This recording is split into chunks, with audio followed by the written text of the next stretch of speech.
तर पश्चिम बंगालमध्ये ममतांचे 34 पैकी 13 मंत्री पिछाडीवर आहेत। ममता बॅनर्जी यांच्या सरकारमधले 34 पैकी 13 मंत्री हे सध्या पिछाडीवर आहेत। महत्त्वाची आणि मोठी बातमी आपण पाहताय। ममता बॅनर्जी यांच्या तृणमूल काँग्रेससाठी हा एक मोठा धक्का। त्यांचे 13 मंत्री पिछाडीवर आहेत। 34 पैकी 13 मंत्री हे पिछाडीवर आहेत। अँटी इन्कम्बन्सीचा फटका या ठिकाणी ममता बॅनर्जी यांच्या सरकारला बसताना पाहायला मिळते, कारण 34 पैकी 13 मंत्री त्यांचे पिछाडीवर आहेत। टीएमसी स्वतःचे 8 वर घसरलेली आहे।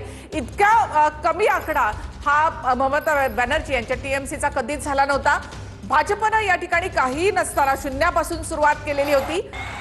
लोकसभेला 18 खासदार यादी आणि त्यानंतर आताच्या निवडणुकांमध्ये 12 खासदार असताना सुद्धा भाजपनं विधानसभेत मोठी मुसंडी मारत 178 वर मजल मारली। पश्चिम बंगालमध्ये ममतांचे 34 पैकी 13 मंत्री हे सध्या पिछाडीवर आहेत। यावेळची निवडणूक ही पूर्णपणे वेगळी आहे। त्याच्यामुळे ममता बॅनर्जी यांनी उमेदवारी देत असताना सुद्धा मोठे बदल जे आहेत ते केलेले होते। 74 आमदारांचं तिकीट कापलेलं होतं। 15 आमदारांचे मतदारसंघ जे आहेत ते बदललेले होते। इकडे केरळमचे अपडेट आपण या ठिकाणी पाहताय। चेन्नीथला व्ही सतीशन, केसी वेणुगोपाल यांची नावं सध्या मुख्यमंत्री पदाच्या शर्यतीमध्ये असल्याचं पाहायला मिळतंय। केरळमच्या मुख्यमंत्री पदासाठी काँग्रेसमधून 3 जणांची नावं जी आहेत ती सध्या आता चर्चेत आलेली आहेत। चेन्नीथला व्ही सतीशन, त्याच्यानंतर केसी वेणुगोपाल यांची नावं सध्या चर्चेत आहेत।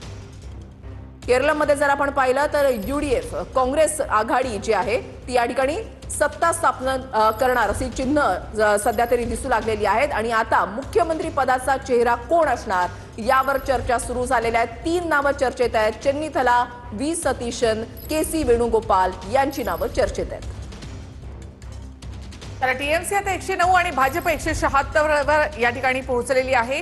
आणि चेन्नीथला व्ही सतीशन, केसी वेणुगोपाल यांची नावं आता केरळमध्ये चर्चेत आहेत। केरळच्या मुख्यमंत्री पदासाठी काँग्रेसमधून 3 जणांची नावं आता चर्चेत आहेत। यामध्ये सगळ्यात आधी आहेत ते चेन्नीथला व्ही सतीशन आणि केसी वेणुगोपाल।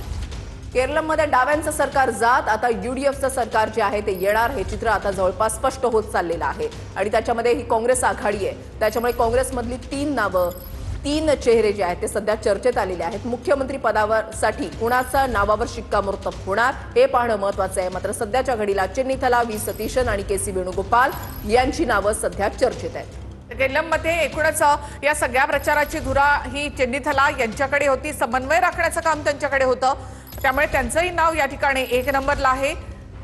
तर केरळच्या मुख्यमंत्री पदासाठी काँग्रेसकडनं 3 नावं चर्चेत। केरळमध्ये आपण पाहतो काँग्रेस 96 वर, डावी आघाडी 42 वर या ठिकाणी आहे।